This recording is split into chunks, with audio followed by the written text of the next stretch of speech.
युग पुरुष स्वामी परमानंद गिरि जी महाराज, पद्म विभूषित चित्रकूट पीठाधीश्वर जगतगुरु रामानुजाचार्य जी महाराज, पूज्य गुरु शरणानंद जी महाराज, आदरणीय योगी आदित्यनाथ जी मुख्यमंत्री उत्तर प्रदेश और गोरक्ष पीठाधीश्वर।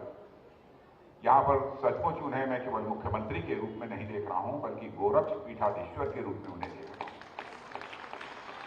श्रद्धेय योग ऋषि स्वामी रामदेव जी महाराज और गीता मनीषी स्वामी ज्ञानानंद जी महाराज, आचार्य श्री बालकृष्ण जी और साध्वी निरंजन जी ज्योति, भारत सरकार की मंत्री, पूज्य विजय कौशल जी महाराज, आदरणीय दिनेश चंद जी, आदरणीय आलोक कुमार जी केंद्रीय कार्यकारी अध्यक्ष, पूजनीय आनंद मूर्ति गुरुमा, पूजनीय देवप्रिया जी, मांडी दादा वेरक जी और पूज्य महामंडलेश्वर ज्योतिर्मयानंद जी, और इस कार्यक्रम में मौजूद सभी हमारे पूज्य संतगण, अन्य सभी सम्मानित देवियों व सज्जनों।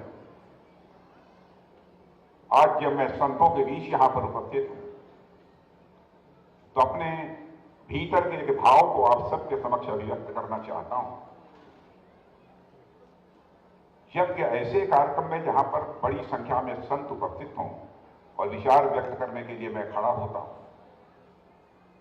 तो स्वाभाविक रूप से मुझे लगता है कि हमारी बुद्धि, मेरी मेधा अब मंद पड़ने लगी। मैं ऐसा महसूस करता हूं, भाव, भक्ति भाव वह प्रबल होने लगता है। बहुत कुछ सोचा था कि मैं खड़ा होऊंगा तो अपने विचार लोगों के सामने व्यक्त करूंगा, लेकिन सचमुच जितना करना चाहिए उतना नहीं कर पाऊंगा। आज यदि मैं यहां पर मंच पर उपस्थित हूं, आप सभी जानते हैं जिस जीव का साध्य राधा है और उसको पाने का माध्यम भी राधा ही है और मंत्र भी राधा है, और यह मंत्र देने वाली गुरु भी स्वयं राधा ही है, जिसका सब कुछ ही राधा है और जीवन प्राण भी राधा है। ऐसे जीवों को जीवन में पाने के लिए शेष कुछ बचता नहीं। ऐसी राधा रानी की कृपा पात्र पूज्य दीदी मां ऋतंभरा जी की षष्ठ पूर्ति के अवसर पर मैं हृदय से हार्दिक बधाई देता हूं।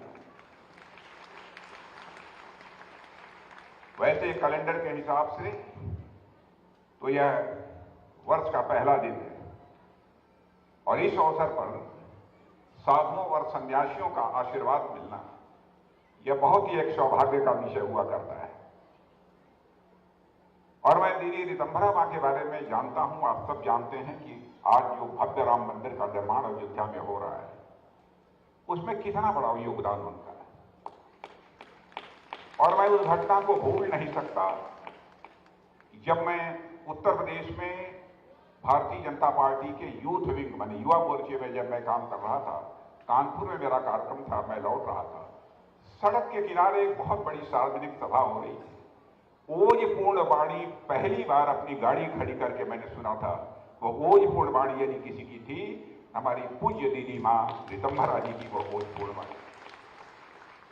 यदि मैं यह कहूं कि राम जन्मभूमि को आंदोलन को धार देने का काम यदि किसी ने किया है, तो निस्संदेह यह कहा जा सकता है पूजनीय दीदी मां साध्वी ऋतंभरा जी ने किया।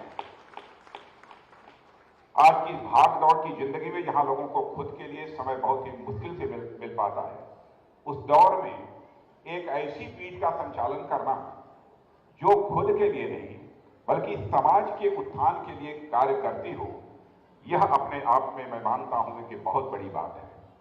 पूज्य दीदी ऋतंभरा जी समाज को ही इन्होंने अपना परिवार मान लिया है, और यह बात राष्ट्र के प्रति इनकी निष्ठा को यह दर्शाती है। और मैं तो कहता हूं कि सचमुच हमारे देश के ऋषियों और मनीषियों ने जो कहा है कि यत् पिंडे तत् ब्रह्मांडे, जो पिंड में है वही ब्रह्मांड में है, जो जड़ में है वही चेतन में है, जो सूक्ष्म है वही विवर्त में है, जो छोटे में है वही बड़े में है, जो मेरे में है वही तेरे में है। मुझे लगता है कि इस भाव को उन्होंने अपने चित्त में उतार लिया है। इसीलिए इस पीठ के माध्यम से उन्होंने समाज की सेवा करने का संकल्प लिया है। परम पूज्य स्वामी परमानंद गिरि जी महाराज के आदेश। आज जब स्वामी परमानंद गिरि जी महाराज अपने विचार व्यक्त कर रहे थे तो उन्होंने कहा, एक समय था जबकि मैंने दायित्व सौंपा था राम जन्मभूमि आंदोलन को एक धार देने का।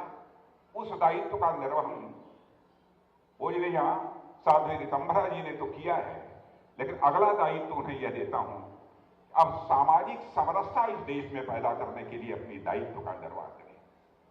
ये बहुत बड़ी बात उन्होंने कही है। और वैसे भी आप सब जानते हैं कि हमारे देश के ऋषियों और मनीषियों ने, अकेला देश है जिस देश के रहने वाले ऋषियों और मनीषियों ने भारत की सीमा में रहने वाले लोगों को ही अपने परिवार का सदस्य नहीं माना है, बल्कि पूरी धरा पर रहने वाले सारे लोगों को अपने परिवार का सदस्य मानते हुए वसुधैव कुटुंबकम का संदेश सारी दुनिया को, यदि किसी देश की धरती से गया है तो केवल और केवल भारत देश की धरती से गया है, दुनिया के किसी दूसरे देश की धरती से नहीं गया।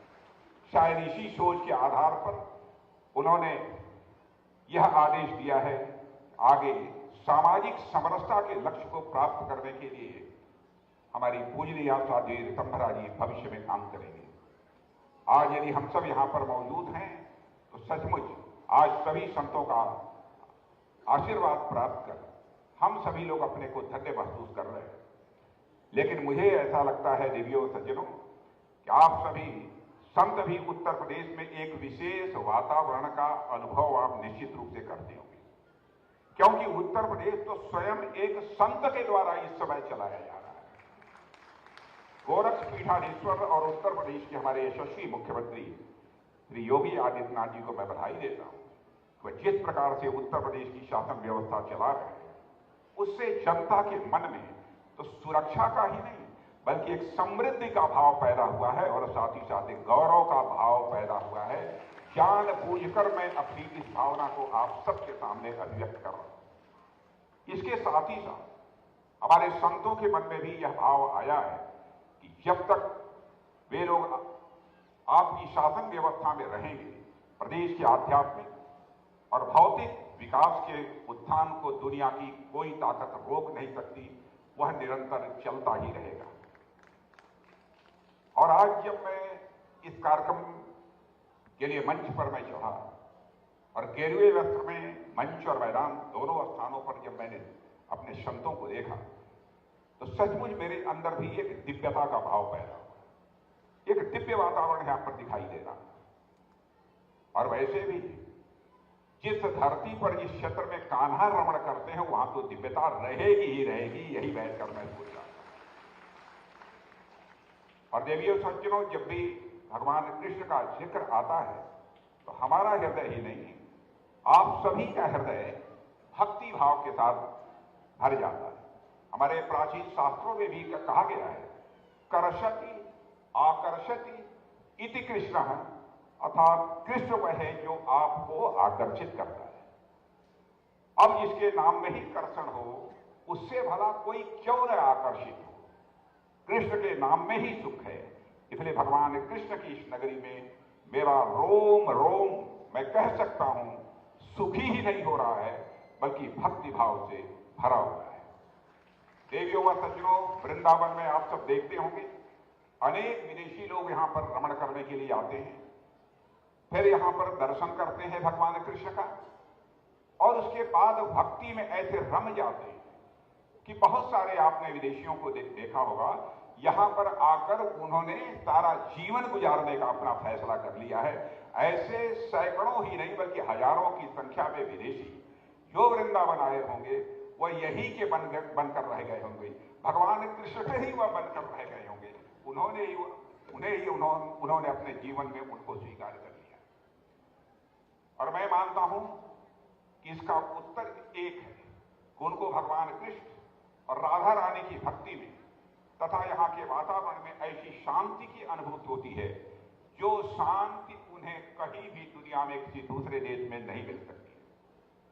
यदि उन्हें केवल भगवान कृष्ण और राधा जी की भक्ति में ही शांति मिलती है, तो भगवान कृष्ण की भक्ति तो कहीं भी रहकर की जा सकती थी। उन्हें वृंदावन फिर आने की क्या जरूरत थी? वास्तव में उन विदेशियों को भक्ति के साथ साथ यहाँ की सांस्कृतिक चेतना भी भा जाती है और उन्हें हमारी संस्कृत के हृदय जीतने की क्षमता भी भा जाती है। और मैं इसका उदाहरण देना चाहता हूं, छोटे छोटे उदाहरण। आपने देखा होगा, कोई रिक्शा वाला यदि आगे चलता है, सामने से यदि कोई आता है और सामने आने वाले से उसे आग्रह करना होता है कि हमारे रिक्शे के लिए रास्ता दे, तो वह रिक्शा चलाने वाला भी राधे राधे और सामने वाला भी राधे राधे बोलकर उसको रास्ता भी दे देता है। यह भी हमने देखा। सामने यदि गाय आ गई, बैल आ गई, तो उससे भी कि रास्ता हमारे लिए छोड़ दो, लोग राधे राधे बोलते हैं। ऐसा राधे राधे बोलने वाले लोग दुनिया में नहीं कहीं पर मिलेंगे। किसी तीर्थ स्थल पर मिलेंगे तो केवल वृंदावन में ही मिलेंगे, अन्य किसी दूसरे स्थान में नहीं। और यहां तक मैंने यहां देखा, चाय लेने के लिए गए तब भी राधे राधे बोलते हैं, कचौड़ी खाने के लिए गए तब भी राधे राधे बोलते हैं, पान खाने के लिए गए तो तब भी राधे राधे बोलते हैं। मुझे लगता है कि वृंदावन में रहने वाले लोगों की एक जीवन या पद्धति बन गई है। देवी और सज्जनों, श्रद्धेय अटल जी ने इसी हृदय की जीतने की क्षमता पर यह लिखा था, भूभाग नहीं सत सत मानव के हृदय जीतने का निश्चय, हिंदू तन मन हिंदू जीवन, रग रग हिंदू मेरा परिचय। शायद इसी हृदय जीतने की क्षमता के कारण ही अटल बिहारी वाजपेयी जी ने इस कविता को लिखा था। और इस निश्चय को चरितार्थ करने में हमारे साधु संतों की, संत महात्माओं की जो भूमिका है, मैं कह सकता हूं उसे कदापि यह भारत भूल नहीं सकता है। कैसा हमारा भारत देश है जिसने कहा कि हम तो आर्य हैं ही, लेकिन हम केवल आर्य बने रहें यह हमको मंजूर नहीं है। इस विश्व की धरा पर रहने वाले सारे लोगों को हम आर्य बनाना चाहते हैं, श्रेष्ठ बनाना चाहते हैं। इसलिए किरवंतो विश्वमार्यम का संदेश सारी दुनिया को किसी देश की धरती से गया है तो हमारे आपकी देश की धरती भारत से गया है। मेरे भाई, हम सुसंस्कृत हैं लेकिन सारे विश्व को हम सुसंस्कृत बनाएंगे, यह संकल्प भी भारत के लोगों ने लिया। तो उस संकल्प को चरितार्थ किया सारे विश्व ने। आप उस जमाने की कल्पना करिए जब कोई ना तो हवाई जहाज था, न ही पानी के माध्यम से कोई एक स्थान से दूसरे स्थान तक जा सकता था। यहां तक कि यातायात के सामान्य साधन भी उपलब्ध नहीं थे। जब ना तो सड़कें ही थी, ना तो गूगल मैप के द्वारा कोई नक्शा ढूंढा जा सकता था, कहीं की भाषा अलग थी, तो कहीं का समाज बर्बर और हिंसक था। कई ऐसे समाज भी इतिहास को देखने को मिले जो बाहरी लोगों को देखना भी पसंद नहीं करते थे। जब इतनी सारी दिक्कतें थी तो फिर यह सोचने की बात है कि आखिर किसने प्रेरित किया हमारे साधु संतों को, वह इतनी अगम्य और दुर्गम यात्राएं दुनिया के दूसरे देशों में जा तक वह करते थे। उदाहरण बहुत सारे दिए जा सकते हैं, लेकिन यहां पर उदाहरण मैं आप लोगों के सामने स्वामी विवेकानंद का रखना चाहता हूं। भारत का यह संदेश सारी दुनिया को देने के लिए विश्व के कई देशों का उन्होंने भ्रमण किया था। और एक स्थान की एक घटना की चर्चा आपके सामने करना चाहता हूं। एक धर्म संसद में जब वो भाग लेने के लिए गए थे, जिस प्रकार से हमारे संत महात्मा मंच और मैदान में यहां पर गेरुआ वस्त्र धारण किए बैठे हुए, तो उस धर्म संसद में वेशभूषा लोगों की थी। सारे लोग सूटे बूटे धर्म पर प्रवचन करने के लिए वहां पर मौजूद थे। और जब ये ढीला ढाला वस्त्र, अपना गेरुआ वस्त्र पहनकर गए और यहां ऊपर जिस तरीके से उनकी गेरुए रंग की जो पगड़ी बनी हुई थी, उसको देखकर सूटेड बूटेड लोग जब मुस्कुराने लगे, तब उन्होंने समझ लिया कि मेरे ऊपर क्यों यह मुस्कुरा रहे। एक सज्जन ने स्वामी विवेकानंद से यह कह दिया कि अच्छा रहा होता कि आप विश्व के धर्म सम्मेलन में भाग लेने के लिए आ रहे थे तो कम से कम वेल ड्रेस्ड आते, कम से कम अपने कपड़े ठीक ठाक पहनकर आते। स्वामी विवेकानंद ने मुस्कुराकर उनकी बात को सुन लिया, लेकिन जब बोलने के लिए स्वामी विवेकानंद जी खड़े हुए तो उन्होंने कहा था कि in your country tailor makes the man, but in our country character makes the man. तुम्हारे देश में तो कपड़ा सिलने वाला मनुष्य बनाता है, लेकिन हमारे देश में मनुष्य का निर्माण होता है तो चरित्र के कारण होता है। देवियों और सज्जनों, भारत देश यह हमारा अद्भुत देश है। पूज्य दीदी मां का यह आदेश हुआ था मुझे, यहां पर बालिकाओं का एक सैनिक स्कूल होना चाहिए, और मैं समझता हूं मैंने क्या किया है वह राधे कृष्ण की कृपा से हुआ है। उनका आदेश था, वह हो गया है। आज उसका मुख्यमंत्री जी हम दोनों लोगों ने उसका उद्घाटन भी किया, और हम लोगों के द्वारा उसका उद्घाटन कराने का कोई औचित्य नहीं था।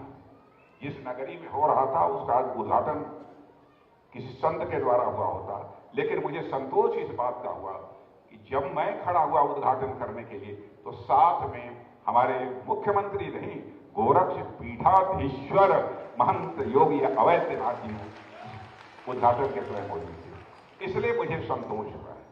तो इस अवसर पर इससे कुछ ज्यादा न कहते हुए मैं पूज्य दीदी मां के प्रति श्रद्धा की अभिव्यक्त करता हूं, और साथ ही ईश्वर से प्रार्थना करता हूं, बड़ा दायित्व पूज्य गुरु परमानंद गिरि जी महाराज ने उनके ऊपर सौंपा है, उसको पूरा करने के लिए वह शतायु हों और आजीवन वह स्वस्थ रहें, यही परमात्मा से कामना करते हुए अपना निवेदन समाप्त।